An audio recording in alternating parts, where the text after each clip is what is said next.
2-3 দিন ধরে আমাদের ফিশ বারে অক্টোপাস অ্যাভেলেবেল ছিল না। আমাদের প্রিয় কাস্টমারের উদ্দেশ্যে বলছি, অক্টোপাস অ্যাভেলেবেল হয়ে গেছে। হ্যালো ভিউয়ার্স, কেমন আছেন সবাই? আজকে আমি 9টি অক্টোপাসের অর্ডার পেয়েছি। তো আমি রান্না করব আজকে 12টি অক্টোপাস। 3টি অক্টোপাস আমি এক্সট্রা রান্না করব, কারোর যদি অর্ডার থাকে দিতে পারেন। এক এক করে 12টি অক্টোপাস আমি গরম পানিতে দিয়ে দিলাম, এবার ভালো করে সিদ্ধ করে নেব।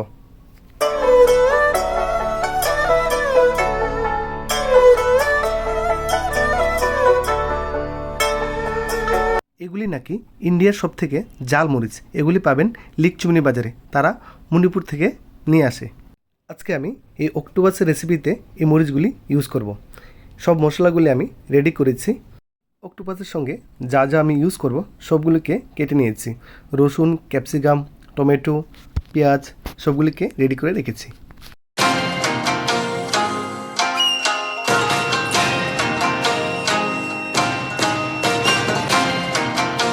অক্টোপাসগুলি সিদ্ধ হয়ে গেছে। এখন আমি এক এক করে সবগুলিকে উঠিয়ে নেব।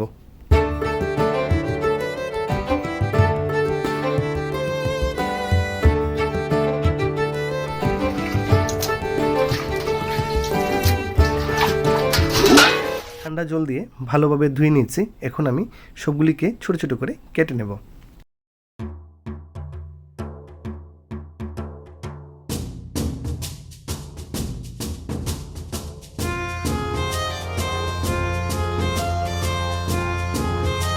এগুলিকে একটু হলুদ মাখিয়ে নিয়েছি। এখন আমি একটু হালকা করে ভেজে নেব।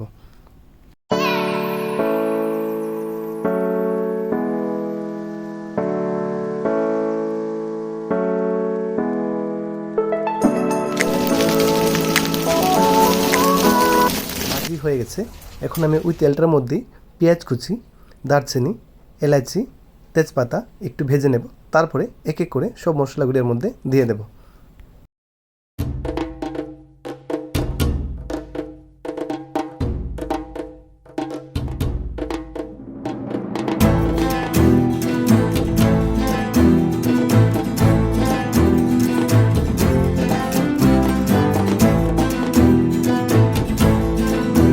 মশলাগুলি ফ্রাই হয়ে গেছে।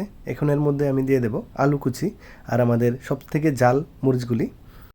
এখন ফ্রাই করা অক্টোপাসগুলি দিয়ে দেব। তারপরে দিয়ে দেব পেঁয়াজ, ক্যাপসিকাম, টমেটো সবগুলিকে দিয়ে ঢেকে দেব সিদ্ধ হওয়ার জন্য।